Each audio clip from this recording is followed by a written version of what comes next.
Welcome to It's Not About the Money, a podcast in search of grounded fundraising. I'm Heather, and together with my co-host Andy, we look beyond the quick tips and formulas. Join us as we explore the nuance and complexity of ministry fundraising. If you want to thrive in partner development, not just survive it, this is the place for you.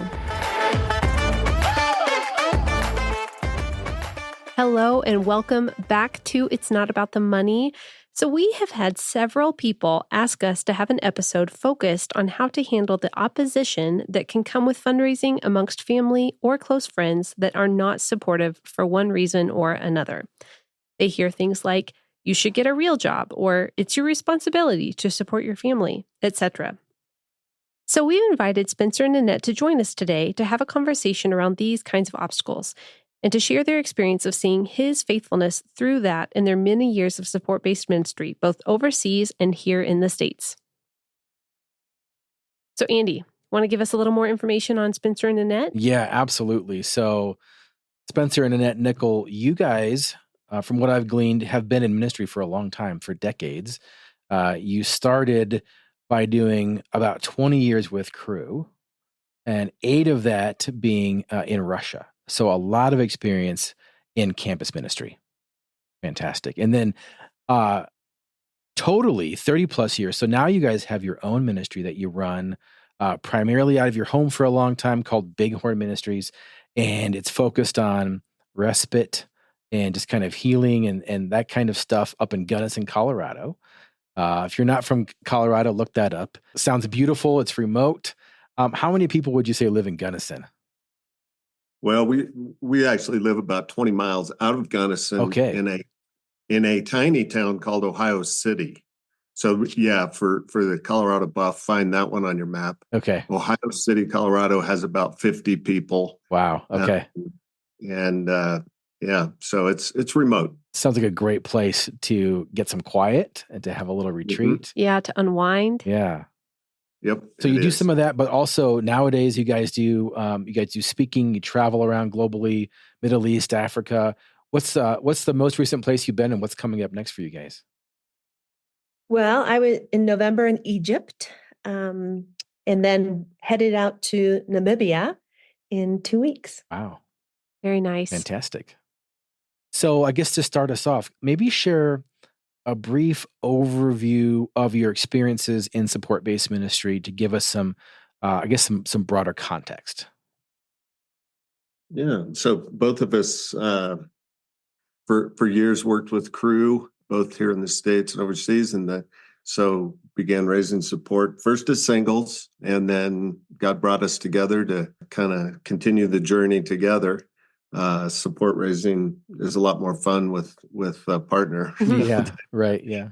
A spouse. But I think for me, 33 years raising support, and Annette for 39 years raising support. So we've been at it a while. Yeah. Awesome track record. And you guys were with Cru when you met? Yes. Yeah, we met here in Colorado. Oh, okay. I grew up in the Midwest and served with Cru at the University of Missouri, and then I transitioned to the University of Colorado Boulder, where through that connection met Spencer, and then we started the journey together. Very cool. So then by the time you left for Russia, it was the journey together, correct? Correct. Right. Nice. Yeah. My first stint with Cru was in Mongolia, and then back to campus ministry here in the States, and that's when we met, and we both kind of had a heart for moving overseas and working with unreached peoples. And so that was a natural fit for us to do together. Yeah. So I'm noticing kind of a commonality in Mongolia, Russia, and Colorado. Those are all places that have some cold to them. I mean, Colorado is certainly the more mild of those options, but yeah, the most common thing people ask is when they find out you've served in places like Mongolia or Siberia is, what did you do wrong to get sent there? Were you banished? Yeah. It was by choice that we went there. Yeah, that's great. Yeah. But yeah. Yeah, so I guess I'm curious, guys, and this might even feel different depending on if you're just thinking about the experience as a single raising support or as a couple, but I'm curious, in your initial fundraising, whether as a single or together, and you could address either, Did you encounter any opposition or lack of holistic support in people being willing to or excited to send you or see you go? Yeah, I can speak to that as a single woman raising support straight out of college. Mm. I didn't grow up in a Christian home. So when I went home after I did my initial training with Cru to raise support, it was a rough road. My parents were people that I would say were opposed. Um, we lived in a medium-sized community, but a well-known family. You know, if I said my last name, everyone knew who my dad was. Mm. So when I arrived home, my dad said, "You're not asking anybody I know for money." And so much. Mm-hmm. There was no one left. If you would, You know everybody. yeah, if you're that kind of a situation, and as that unfolded, it made it really rough. And I would Yeah. say that's what my dad said. My mom said she was just ashamed that I would Yeah. not want to use my education. I had a business degree, not a missionary degree. Yeah. And so that was a rough road, those first few months home, to just wake up to my mom's criticism. I have memories of her standing outside my bedroom door before I woke up saying, "Why did you get a real job? Why are you doing this? You have a degree, use it." Yeah. And my dad was a silent guy. He was just like, he said one thing, "You don't ask my friends." And that was the end of that. Yeah. So it was that silent treatment and the verbal treatment that I got initially with support raising. And that was kind of the lightning rod of their shame. I've often said that it would have been easier if I was like pregnant out of wedlock for them. They would know Sure. what to do with that. But Yeah. as not coming from a non-Christian home and people that didn't understand the mission, it was really a rough road. Yeah, Yeah. it sounds like it. Yeah. Well, I think this is going to be a great conversation. I work with, maybe 2 out of 10 people that I coach are from a similar kind of background where they have family that are, if not just kind of antagonistic, they withhold their support. Yeah, they don't understand. Yeah. So yeah, I had one gal that I was working with whose grandparents basically disinherited her. Mm.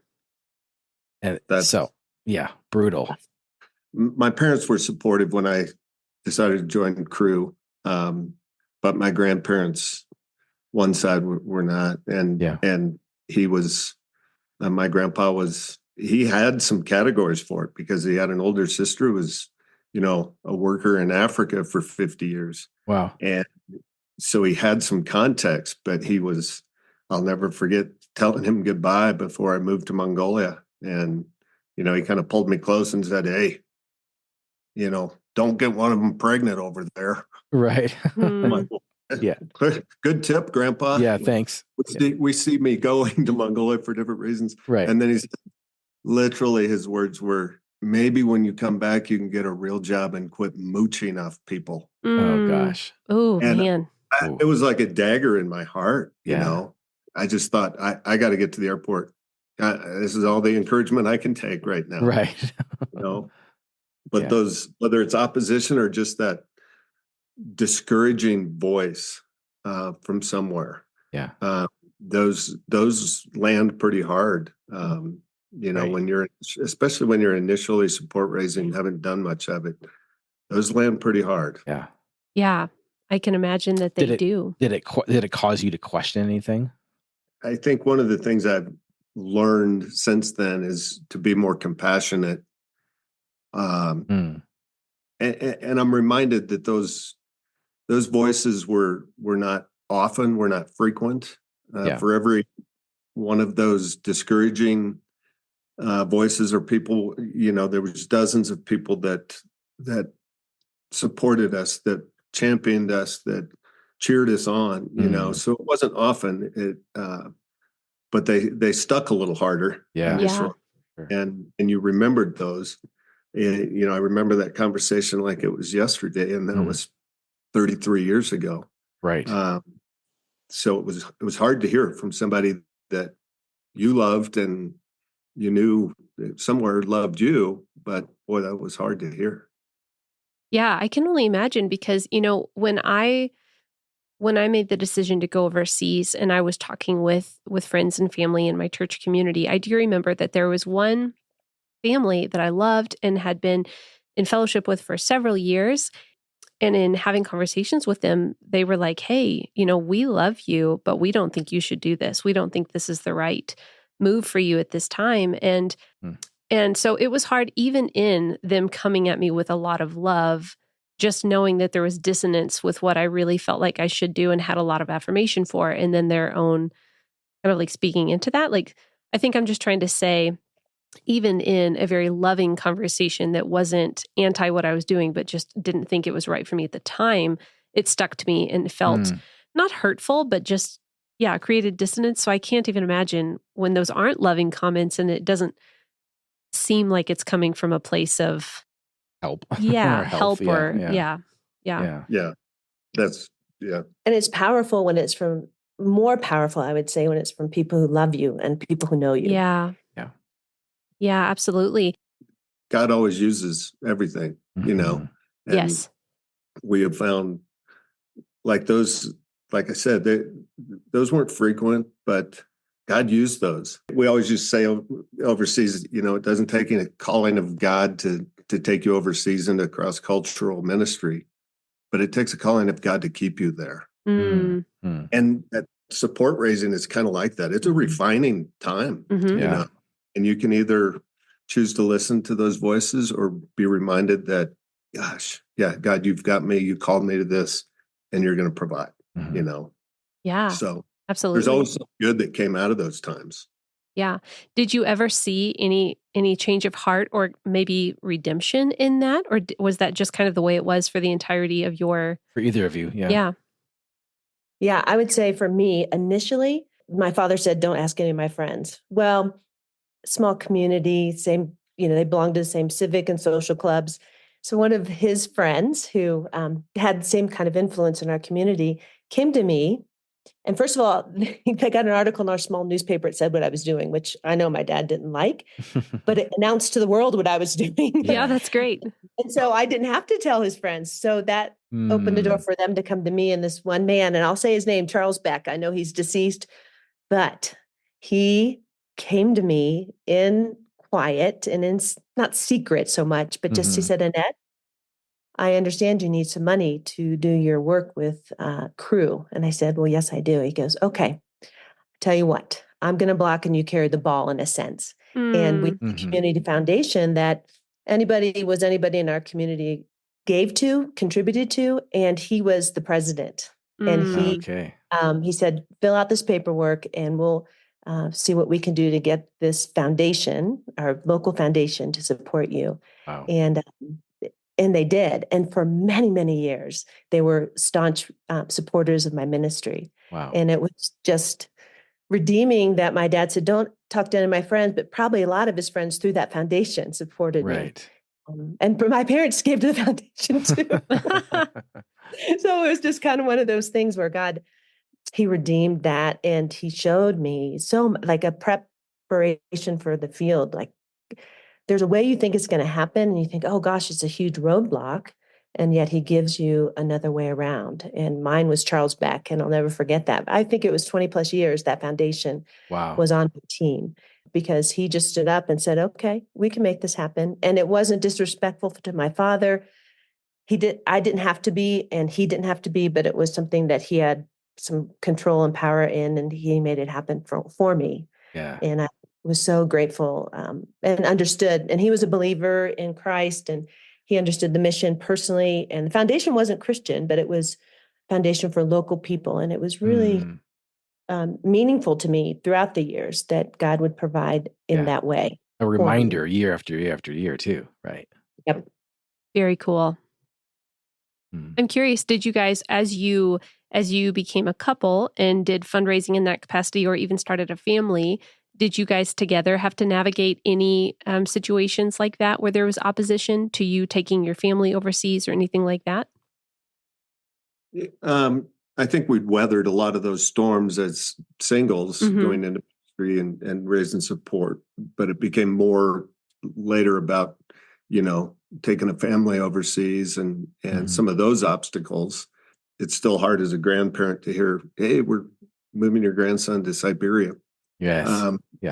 But God had softened the ground by then, softened hearts. And even if they weren't completely supportive, there was a tolerance at least for what we were doing. And eventually some of that became very supportive, you know. Mm-hmm. So, and I would say as a single gal for many years, support-based, and then being, getting married and then having kids, we've heard a lot about my parents, but that was very instrumental in them. My marriage to Spencer was very instrumental for them to feel more comfortable with me going someplace far away. Mm. We went 15 time zones away from our parents. That's far. Yeah. And with a grandchild, and then the second one came along. And so they were comforted that we were there as a couple, that Spencer was his leadership in our relationship and our marriage. And his faith was very appealing to my parents. I think sometimes in our own families, we're not understood. And then others come in, and sometimes you marry the other. And that person really brings validity and authenticity Normalcy to your faith. Yeah. And it really led my parents to soften my whole family, who I don't know any of them. They had experiences with faith, but weren't followers of Jesus. And so that was very instrumental in them understanding that I would be so committed to something that I would be willing to give my life to it. And Spencer, and I found somebody else that would. Right. And that spoke volumes to them. So what would you say to somebody who's in the same position, like, or something very similar to them? Like if they were sitting there in front of you, how would you encourage them? Well, I think a lot of things, from just recognize the source of your opposition. And when it comes from loved ones, it's really difficult, but our battle is not against flesh and blood. And so understanding there's spiritual forces involved to discourage you, to dissuade you, and just to recognize those, and that it's not necessarily the people, but they're the spiritual forces that I think I was consistently reminded that in the face of a person opposing my desire to serve on a support based ministry, I had to understand where that was coming from. And I had to rely on God in a new and fresh way that I hadn't before to move forward, because it can be paralyzing to think, well, maybe I shouldn't, like you asked earlier about doubts. And that God can take care of opposition, and he can, like Charles Beck, he just rerouted, Right. Then you just have to rest in your own formation. Like, these are formative things in our faith when we are asked to do things that are countercultural. It's not our culture to ask for money to do something, right? And so we are setting a new precedent, at least it was for my life and my family, and relying and resting in him, that he is the one that is asking you, and he is the one forming your faith, and he is the one that's leading you in the calling, and he can do it. Yeah. He can do it. Yeah. And I would just say, the lessons learned raising support have been lessons that God has used for a lifetime, not just raising money, raising partners, but over and over again, God uses those to remind us that our trust is in him. And it's not even just for you. It's going to be for others. It's kind of that first 2 Corinthians chapter 1, where Paul talks about his hardships and why he went through those, and kind of paints the picture of why for the Corinthian church, and says, it's so that I could comfort others. And so I would not rely on myself, but I rely on God.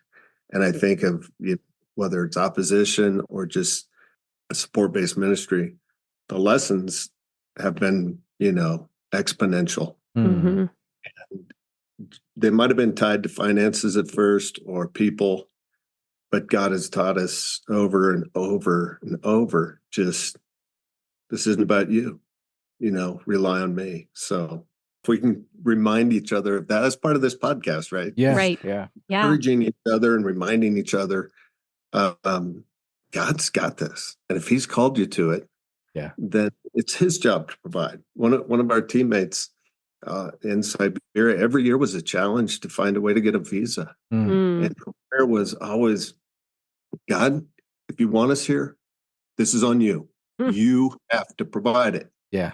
Because you can't force people to give you a visa anymore than you can force people to give you, to give money. Right. Right. And so it's like, okay, God, this is on you. If you want us here, if you've called us here, Yeah, it's on you. There's a certain kind of levity and freedom when you embrace the idea that this is outside of our control.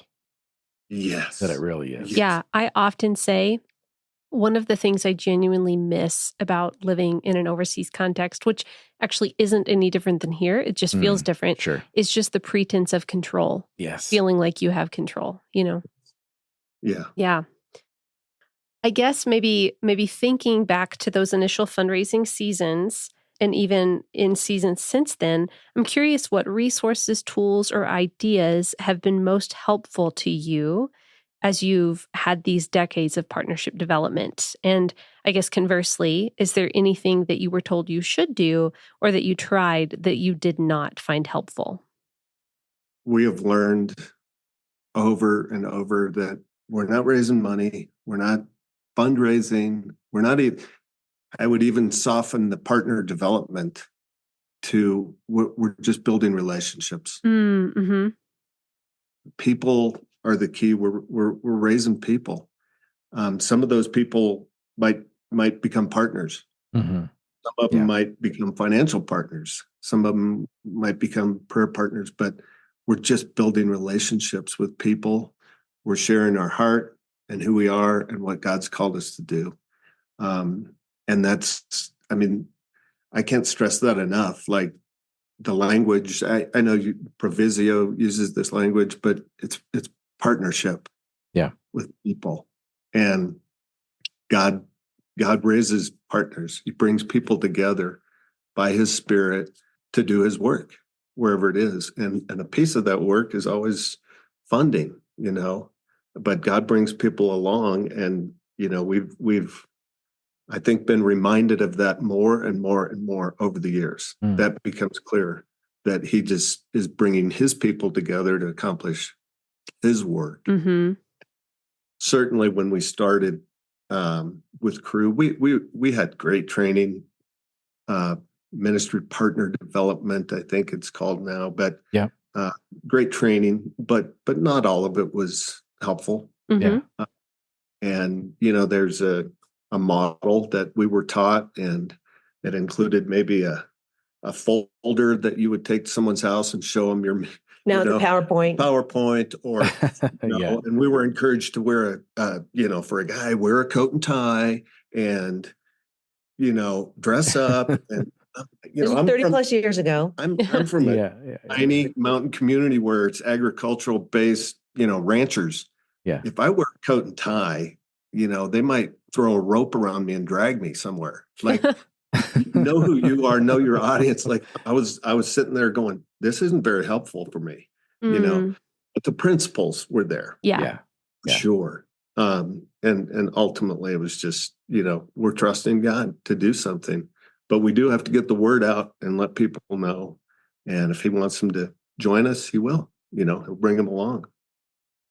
And I would say just having people that have your back, whether it's a group of friends or others that are on the journey with you that are maybe launching to go to the field, that you communicate with them. Like you have, I think a tactic of the enemy is isolation, where you think you're the only person going through this, or, no one wants to hear about what you're doing, let alone give to it. So having a group of people that have your back in prayer and encouragement, text group or WhatsApp group, I don't know how, but you have people that are for you. And in the midst of some of the no's that you encounter when you're raising funds, you've got someone you can call and say, it's been just a hard day. And just for them to remind you of truth, maybe at that point, or just to believe in you and say, keep on going. It's in a sense, a cheerleader, if you will.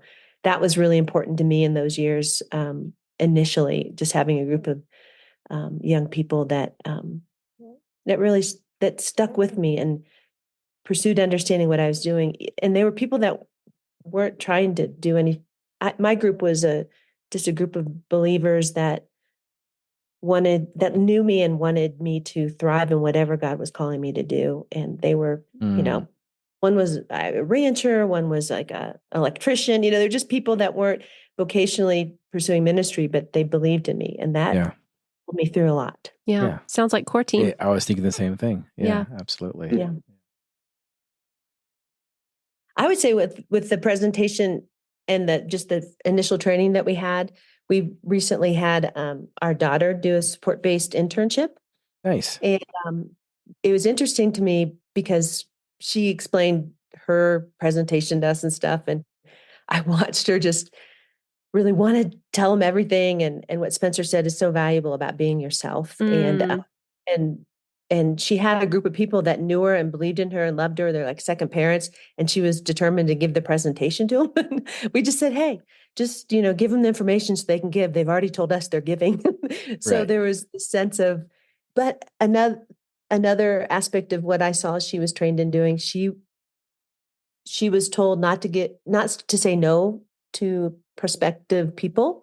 And so she really created a list of 200 people in life. And that was a lot of people, but I was amazed at how many of them said yes, that I thought were like, middle school teachers and stuff like that, that when they heard what she was doing, they wanted to be part of it. And I don't think she would have asked them unless she was pushed a little bit. Yes.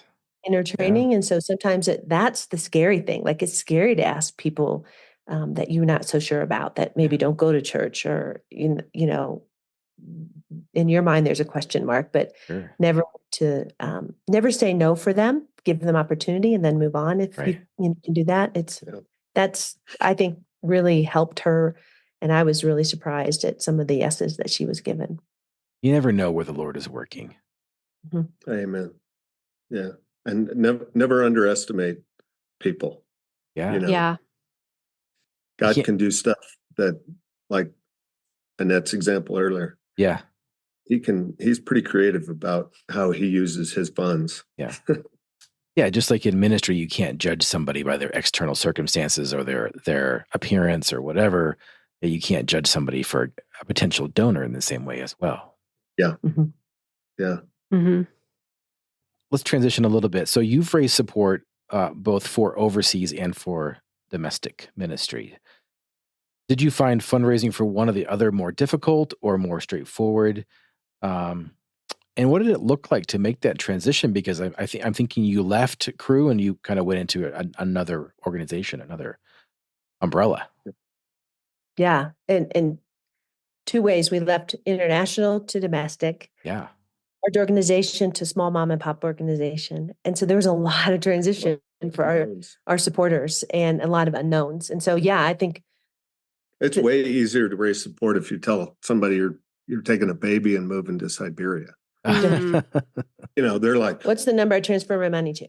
Yeah. How much do you need? Yeah. You need diapers. Yeah. Right. So that it's certainly, we found it easier to raise partners and go into a place like Siberia. But when we did transition to a new organization, which was brand new, not just to us, but to every one of our people on, our support team, it was, you felt like you were leaving something. I'm working with unreached peoples in Siberia, and now I'm, working in the States, more with missionaries, member care type stuff. Yeah. But here's what we found, that most of the people that we asked all of our support team to come with us. Yeah. Probably 80+% of our support base came with us. And the most common thing we heard from them was, we believe in you. Mm-hmm.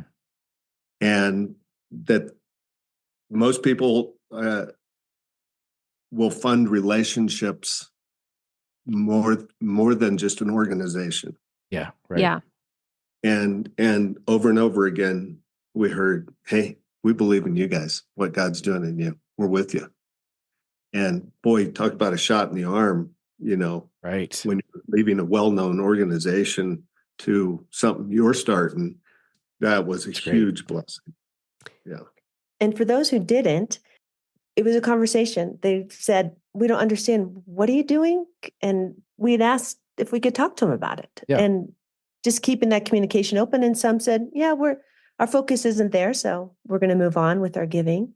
But some said, oh, now I get it. And so it was very intentional, our communication with those that didn't decide to come or initially didn't decide to come, that we had these conversations and just pursuing it, being understood, and pursue understanding what their roadblocks were with coming with us was very important. But, that was at first like, oh, they don't want to, you kind of feel like, personal, but it was a communication issue for a lot of people. It's hard not to take it personally. Mm-hmm. I was thinking that when you said that about 80% came with you, and then when you said that a lot of people said, we believe in you, that probably points back to you guys having some pretty good methods and maybe rhythms of communication with your partners. And certainly for, being in support-based ministry for 30 plus years, I imagine communication has been key. So I'd love any insight into what that's looked like and how you feel that's built into the longevity you've had with your partners. Yeah. How do you keep contact for longevity, and how do you avoid attrition? Well, I don't think you can ever avoid attrition. Completely. Sure. Once you get into support-based ministry, like I have, even when you're fully funded, you're always raising support. Yeah. In some way. Like there is attrition. It's just natural.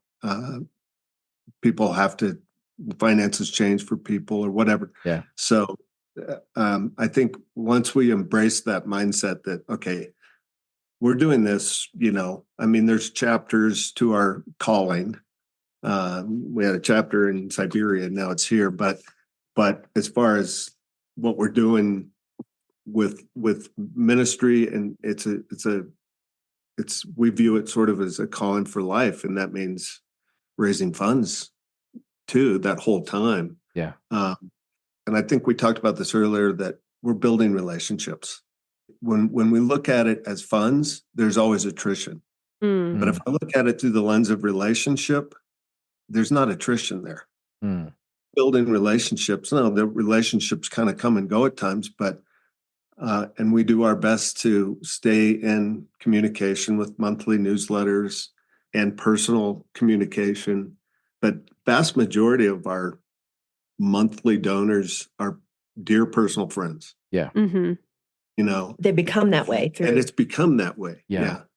Some of them didn't start out that way. They were brand new to us, but they've become, dear people to us, and I think us to them. And I just had communication with a guy clearing down in Florida, and I haven't seen him in years, but his note was, my wife and I pray for you daily. That's daily. Huge. Yeah. And I'm like, they are invested. Yeah. It's way more than a check they're writing every month. Yeah. They are a partner in this ministry, and that's how they view it. And so anytime I can help people understand and value that partnership, which is the term we use all the time. Thank you. Every thank you note I write is thank you for your continued partnership. We are grateful. Yeah. Yeah. And what a privilege. Because for, I guess, most people not working in support-based ministry, not working with people that have committed to pray for them and stuff, who else other than maybe your mom and dad would pray for you daily? Yes. What a privilege. Very special. Cool. Yeah. And that's humbling to think about. Yeah. I didn't even think about attrition and people, and we've lost people along the way, but one of my college friends lived down the hall my freshman year, has been on my support team for 39 years. Wow. And started at college, she started, then she got married. They grew in their financial capacity. And, we get annual checks, and they're large checks nowadays because as people progress in their abilities. And it was somebody lived down the hall from me my freshman year and has just stayed with me through all these years, and they've partnered with us, and they've really grabbed on. I don't know what else they give to, but they really are invested in us, by their contributions and Their longevity. their longevity with us. And so I know that's because of the relationship. And the mission's important as well, I think. But again, it's one of those situations where someone says, I believe in you. I trust you. I know that you will listen to God. And our newsletters reflect, I hope, that's how we proceed with what we're given to do in all the years we've been in ministry. But I think that newsletter, that we tell stories, we make sure it's no more than 6 weeks between communication. And, we like to do it every month, but sometimes, it gets to be 6 weeks, but at 6 weeks, we're like, no, we got to get something out to explain what's going on and of how their investment is turning out. And it becomes often the email, we do it 2 ways. We still have an older set of people that need snail mail, but most of them are email newsletters now. And it's interesting because we get responses. And you realize when they respond to the email and they say specifically what they've read and what they think is important, or they're praying about for us. You're like, okay, like you said, how many careers could you have that you would have such a investment of others into what you're doing spiritually? And it's just been the blessing. And for our younger listeners who are just graduating from college, don't neglect your roommates. Or the people down the hall. Right. Yeah. Yeah. Absolutely. Yeah. Have you guys had to onboard new donors over the course of all these years? Like, what did that look like? We certainly have. I mean, there's a time for everything, right? Yeah. There's seasons of need and seasons of plenty. And so we've, there's been times where we've just had to step back and say, we need to cast the net wider, and so for us, that almost always starts with just our newsletter, getting more people reading our newsletter, whether it's church or we've found a lot of people that we have ministered to over the years here or back in the days with Crew or what we're doing now. They've been touched in some way by the ministry, and they end up becoming a partner, prayer partner or a financial partner. And so, there's been times where we've certainly had to just say, oh man, we really need to cast the net a little wider and get more names and contacts. And they may not be close friends yet. Hopefully they will become that, but just get a newsletter out to more people, and starts there. And some of them will give. Hopefully more of them will pray. And I'd say more specific that our method is that, we start with sending our newsletter for about 6 months or so. And then usually once a year, we do an ask through the newsletter, but only once a year. And if people respond to that are just simply getting the newsletter, they do one time from the ask, then we'll let that marinate, if you will. And then we would prefer monthly. So we would, depending on the leading from the Holy Spirit, but just eventually ask for a monthly donation if we feel like that's, so it's kind of a slow onboarding of getting them familiar, and then seeing if the financial contribution would be part of what they'd want to do. And if they do a one time, then we will eventually say, would you be willing to do a monthly sum and do it that way? Like that's one of our main methods of finding partners. Okay. I'm curious, as you've just watched your daughter, it sounds like maybe do fundraising for the first time. Is that a fair assumption? Yes, she's done summer mission trips, but first time. Yeah. So I'm just curious, maybe in kind of like watching, there are many modes of communication that have come up in the past, like 10, 20 years, right? So I'm just curious whether there are ways that you guys have adopted in communicating that you didn't have initially, or ways that you saw her communicating that felt like really helpful mediums. Well, we still have a landline, so that'll tell you something. And we don't use social media much, not with the ministry, but that's stuff that I know that she's using, and I'm somewhat of an old dog, and haven't learned too many new tricks, but you do have we- Starlink. well, yeah, we do have Starlink. That's pretty Otherwise, we fancy. wouldn't be talking to you guys. Yeah. We continue to evaluate and say, what do we need to adapt in light of where our world's, And do we even have the capacity to adapt? Yeah. You know, Oh, well, yeah. and our supporters. is it going to take me too long to learn that? Is it worth So, it? Yeah, absolutely. Yeah, right. Were you going to say something, Annette? I was just saying sometimes it's the method that our supporters prefer. Like Yeah. we have folks that are very strong supporters through the years, and they're check writers. Yeah. They're not, And they want PayPal. paper newsletter. Yeah. Yeah. Well, we understand that and try to Meet them where as they much are. as we want to move past it. It's what they need. Yeah, totally.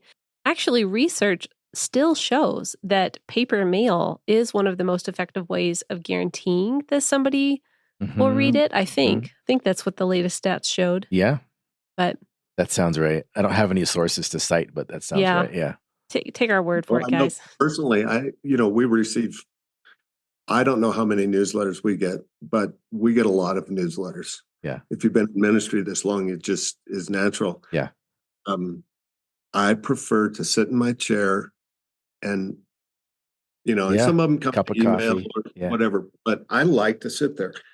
It's like an old newspaper and it just feels comfortable. And I can sit there and take my time and pray for it and, pray for people. And I prefer it, but I'm dating myself. I know. No, I really think, I'm thankful that you guys have received so much engagement with your email newsletters. Mm-hmm. And I do think that, it probably depends. There's a lot that can make it more or less attractive to read an email that comes to you. How engaging it is, how often you get it, things like that, But I personally sometimes feel overwhelmed with even the ministry updates that I get by email. And I probably do read them more slowly or at a slower rate. I take them in slower than I would if they came by mail. Yeah. Yeah. So, yeah. So, okay, I think I would just love to hear, you've already kind of peppered our conversation with this, but I would just really love to hear some stories of God's faithfulness to you if you had any to share. We have a few. One of the ones I remember poignantly was when we were getting ready to launch to leave for Siberia. We were fully funded, and we had this couple that were staying we live in a resort area. They were staying in this cabin really close to where we were being housed. And we went to their house and to say goodbye to them. And they said, well, wait a minute, we want to give you some more money. And we said, well, we're fully funded. We don't need it. And they said, we just feel like we still want to give it to you. And it was almost, we feel like God wants us to give this to you. Yeah, that was that's right, their byline. And I was like, I'm like, well, okay, I feel like I shouldn't take it from you because we've met all the goals we've been given.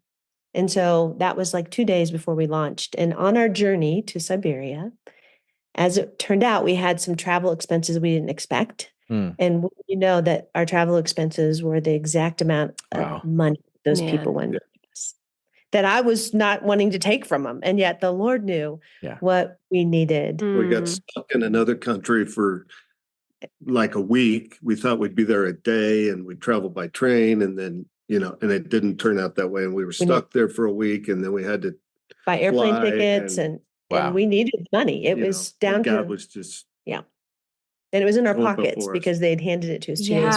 Wow. Yeah.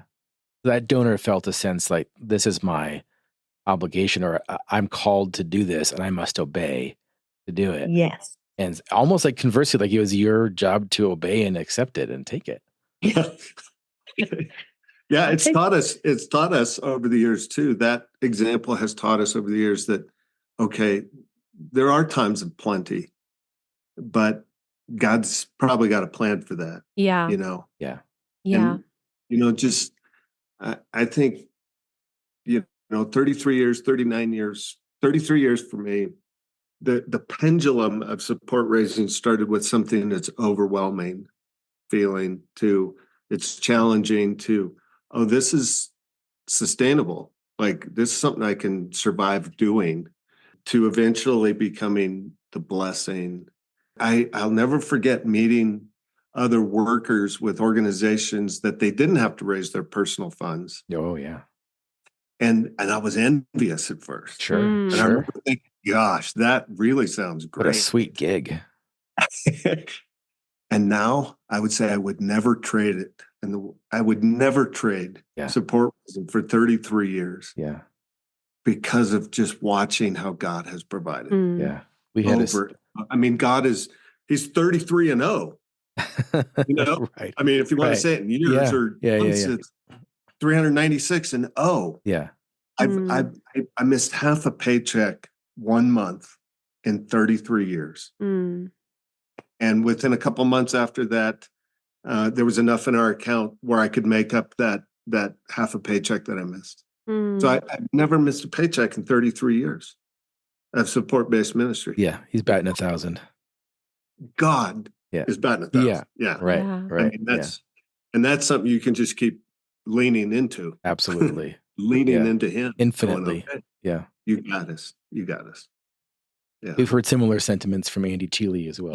Yep. Who also, I think, has about 30 years. Yeah. So it's interesting that you talked about it in terms of, kind of like a progression from overwhelmed to challenging to livable to maybe now flourishing or grounded and thankful. I don't know. But and I wonder how much of that just comes with the time, over that time, experiencing again and again and again that the Lord is faithful in that specific area. And we've talked about this before, but I think a really beautiful thing about support-based ministry is there's just a lot of built-in opportunity to reflect on God's faithfulness, in that you are kind of like aware every month that God has been faithful. And I'm sure there's probably seasons where you find yourself like, oh my goodness, I'm like struck anew by how incredible it is that the Lord's providing this. But it's just a gift to have your eyes so often put on what God is doing. It becomes almost like breathing. Yeah. Like you're just used to thanking the Lord month after month after month. And that's a gift to be reminded. That's a good point. Because, with the ministry we have now, which is just Annette and I, Bighorn Ministries, we process our own checks. Yeah. We do all the donor processing. Yeah. So you see that name. You open the envelope. And I open the envelopes. Yeah. And I see the checks, if it's by check or, the email that comes through PayPal or whatever. Yeah. But you're reminded of that person or that family that every month when you see it, and I try to just stop every time I do a round of processing of checks or donations. Thank you. Thank you. Thank you, Lord. Thank you for these people. God, would you pour out your spirit on them and bless them? For that partnership you have raised up. It keeps us in that zone of just going, okay, God, you got us. Yeah. Being reminded of this over and over. Yeah, it fosters a kind of dependence and trust that is truly a gift in faith. It's a very unique way that we see the Lord provide for us, and we can bank on Him in all areas of our lives, just not the economics. Yeah, and I'm reminded, earlier you said that you still have many partners that prefer to send a check, and that you graciously said, and so we meet them there because that's what they need. But it's kind of cool, like just reflecting on what you just said about how every time you physically handle that check, it like brings them to mind, maybe in a way that it wouldn't, to look at the debits in a bank account or something, right, So that's kind of cool. It's like a built-in formative process for gratitude. Yeah. Cool. I remember a few years back, we were needing a new vehicle and had done an ask and said, we need a new truck. We do a lot with people in outdoors, and that is very important. And I'll never forget opening up a check for $40,000. Whoa. Wow. That's not something and I just wept. I was like not far from this place. I was just wept. I thought, Lord, you see us. Yeah. And yes, thank you for using these people, for saying yes to what our needs were. Because you feel like, sometimes you feel, is that too much to ask? Should and I yet ask? He goes, should I ask? Should I ask? And when he answers with such loud clarity, it was a loud answer in my mind. And I just remember just weeping and saying, oh God, you you see us. I think I felt very seen by God and loved. It was Lord. like a love note that he said, I'll give you everything you need to do what I'm calling you to do. Yeah. I'll equip you. Yeah. Spencer and Annette, on your end, is there anything that you'd love to speak to that we maybe haven't asked? I think one thing I'd like to say is that has helped the longevity of our fundraising and our donor-based ministry is remembering. So remembering how God has provided. And even speaking right now with you guys, it's it increases your faith. It allows you to see God for who he is. And I am over the years have kept what I call an encouragement file of things that people have written to me as a result of our interactions. And it's varied from a lot of different people in a lot of different chapters of my life. But I think that in fundraising, sometimes when it's not a time of plentiful and you're in greater need and you wonder, where's it going to come from? And all those questions initially when you're starting, to have something to remember. And so I think our longevity is that we keep on going because we remember the things God has done. It keeps us on a track of faith and believing him. If he could do that, then certainly he can do this. And he will direct and guide us accordingly. And I think just that's something very practical that I will look back on from time to time, the encouragement that I've been given when I have times of doubt, like especially with money. Money has a way of catching your attention when it's not there. Right. And it's like, God, are you still in this, God? Am I supposed to still be in this? And I take my moments and remember using that, encouragement file or journaling things back in my journals to remember what God has done. Yeah. To remind me, because it's easy to forget. Yeah, that feels biblical too. Like here I raise my Ebenezer. Yes. I'm curious what the encouragement file is. Is that like a physical file full of encouraging memories? Yeah. Cool. And it's letters that people have written me. I mean, that it particularly impacts me, and I'll just put it in that file. I won't, it is a physical file. It was a blue file folder, if you will. And it's gotten smaller through the years. I've just kind of kept it more in my journal, but in the early years, that meant so much to me when I get a letter from somebody that was touched, and I'd go, oh, this is why I'm doing this. Yeah. I love that. I love having a physical file. I think that's great. All right. So as we wrap up, guys, just want to give you one final opportunity. Again, thinking of somebody sitting in front of us that's maybe, in their initial support raising or just find themselves in need of some refreshment. What else would you want to say to our listeners by way of encouragement? Sort of echoing what Annette said, but being reminded of God's faithfulness, not just to you, but to his people, to his children, and for me personally, that oftentimes I love biographies and mission biographies, and I still have a stack of them. But I would love reading those. I was so inspired. Hudson Taylor to Jim Elliott, whoever. Sure. But my all-time favorite, I'm biased because it's my great aunt, but her book is called "They Called Me Mama," and she